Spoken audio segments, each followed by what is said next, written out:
అక్కడ ఎలాగైనా గెలవాల్సిన పరిస్థితి ఆ పార్టీది. అందుకోసం ఇప్పటికే సర్వశక్తులు ఒడ్డి పోరాడుతున్నారు ఆ పార్టీ నేతలు. టికెట్ ఎవరికి అనే విషయంలోనూ ఒక నిర్ణయానికి వచ్చేశారు. కానీ ఇప్పుడు పార్టీ అభ్యర్థి ఇంట్లోనే టికెట్ కోసం పోటీ తీవ్రంగా ఉండడం ఆ పార్టీని కలవరపెడుతోందట.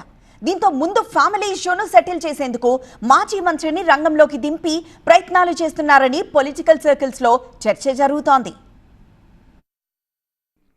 జూబ్లీహిల్స్ ఉప ఎన్నిక బీఆర్ఎస్ కు ఒక రకంగా డూ ఆర్ డై లాంటిది. తమ ప్రత్యర్థి పార్టీలైన కాంగ్రెస్, బీజేపీలు జూబ్లీహిల్స్ పై పూర్తి స్థాయిలో ఫోకస్ చేయడంతో ఈ సీటు గెలుచుకోవడంపై బీఆర్ఎస్ నాయకత్వం తీవ్రంగా శ్రమించాల్సిన పరిస్థితి నెలకొంది. అందుకు తగ్గట్లుగానే గ్రౌండ్ వర్క్ మొదలుపెట్టిన కారు పార్టీకి అభ్యర్థి ఎంపిక విషయంలో ఊహించని విధంగా చిక్కులొచ్చిపడినట్లు తెలుస్తోంది. జూబ్లీహిల్స్ బరిలో దివంగత మాగంటి గోపీనాథ్ భార్య సునీతను రంగంలోకి దింపాలని భావిస్తోంది బీఆర్ఎస్. దీనిపై బీఆర్ఎస్ నాయకత్వం ఇప్పటికే సంకేతాలు కూడా ఇచ్చింది. ఉప ఎన్నిక కోసం నిర్వహిస్తున్న పార్టీ సన్నాహక సమావేశాల్లో సునీత స్వయంగా పాల్గొంటున్నారు. అయితే బీఆర్ఎస్ టికెట్ కోసం మాగంటి ఫ్యామిలీలో పోటీ నెలకొన్నట్లు తెలుస్తోంది. జూబ్లీహిల్స్ టికెట్ను మాగంటి గోపీనాథ్ సోదరుడు వజ్రనాథ్ ఆశిస్తున్నారు. ఈ విషయంలో గోపీనాథ్ తల్లి కూడా వజ్రనాథ్కే మద్దతిస్తున్నారు.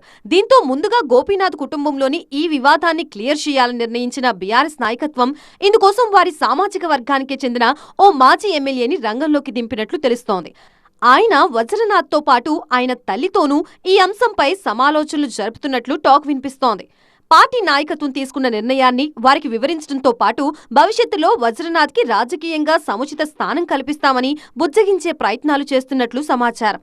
3 సార్లు ఎమ్మెల్యేగా గెలిచిన మాగంటి గోపీనాథ్ రాజకీయ వ్యవహారాల్ని ఒకప్పుడు వజ్రనాథే పర్యవేక్షించేవారు. వీరి మధ్య ఆస్తుల వివాదం కారణంగా గ్యాప్ వచ్చింది.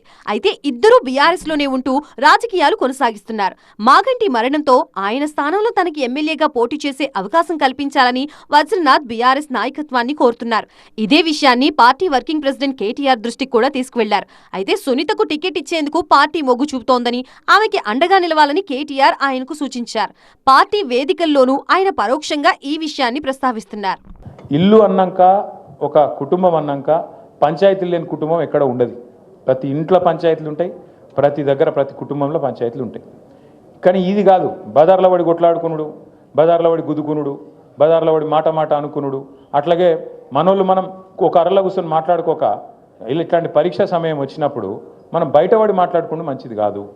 ఈ టైంలో అందరం కలిసిమెలిసి పనిచేయాలి. ఇప్పుడు ఒక ఉదాహరణ చెప్తాను నేను. ఇప్పుడు మీరు ఇంట్లో 100 అనుకుంటాం మనం, కానీ పక్కింటితో పంచాయతీ పడ్డది అనుకో, అందరం ఒకటైతామా కాదా? ఇది కూడా కదే. ఇలా పక్కింటోడు ఓ దిక్కేమో బీజేపీ వాడు, ఇంకో దిక్కేమో కాంగ్రెస్ వాడు.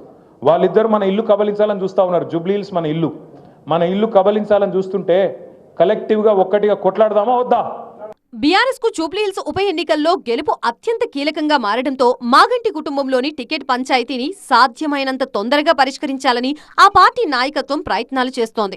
జూబ్లీహిల్స్ లో కొంతమేర పట్టున్న వజ్రనాథ్ ని వదులుకోవద్దనే ఉద్దేశంతో ఉన్న కారు పార్టీ ఆయనను బుజ్జగించే బాధ్యతను మాజీ ఎమ్మెల్యేకి ఇచ్చింది. ఈ వివాదం ఓ కొలిక్కొచ్చిన తర్వాతే సునీత పేరుని అధికారికంగా ప్రకటించాలనే ఆలోచనలో బీఆర్ఎస్ ఉన్నట్లు తెలుస్తోంది. మరి మాజీ ఎమ్మెల్యే బుజ్జగింపులు ఫలించి మాగంటి కుటుంబం అంతా సునీతకు అండగా నిలుస్తుందా లేదా అన్నది చూడాలి.